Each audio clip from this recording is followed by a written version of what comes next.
माझे नाव आहे तेजल संदीप चिरसे. मी आत्ता 7वी शिकते. नमस्कार, माझे नाव श्रावणी महेंद्र वाघ. मी इयत्ता 7वीत शिकते.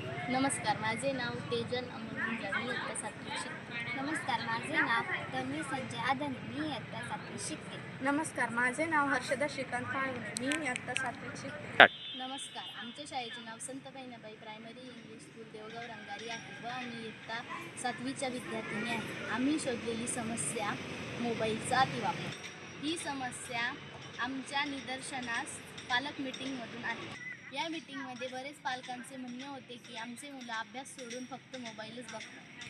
मग मी आणि माझे टीम मेंबरने ठरवले की आपण याच्यावर काही उपाययोजना करू शकतो.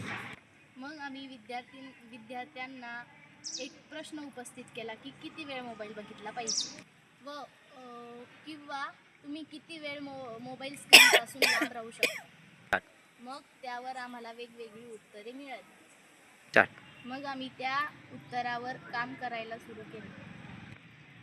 पण सुरुवातीचे काही दिवस आम्हाला खूप कठीण गेले. पण म्हणतात ना, इच्छे तिथे मार्ग.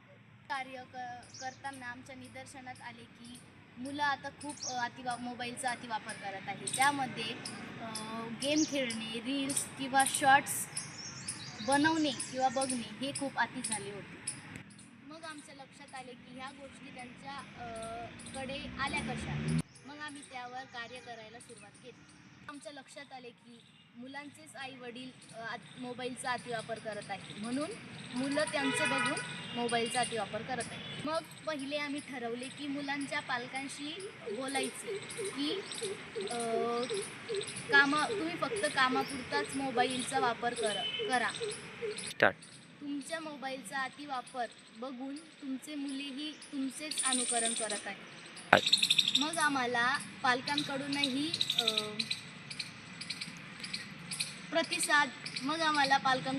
प्रतिसाद मिळाला की आम्हीही मोबाईलचा अतिवापर करणार नाही.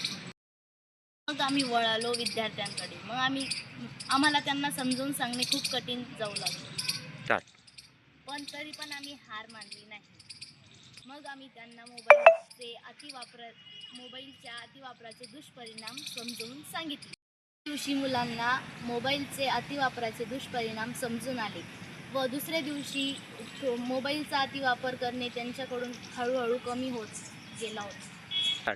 मग आम्ही त्यांना तिसऱ्या दिवशी समजावून सांगितले की मोबाईलच्या अतिवापरामुळे आपण आपल्या शरीरास निकामे बनवत आहोत.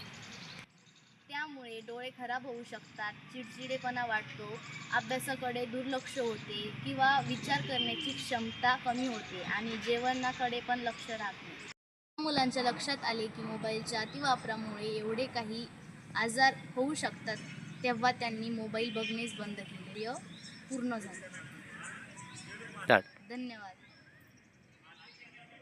नवीन समस्या आमच्या जवळ आल्यावर आम्ही त्याच्यावर उपाय शोधणार आहोत व त्याच्यावर कार्य करणार आहोत. आम्हाला नवीन कार्य करण्याची संधी मिळाली, त्यामुळे आम्ही विकसित भारतचे खूप खूप आभार मानतो. धन्यवाद.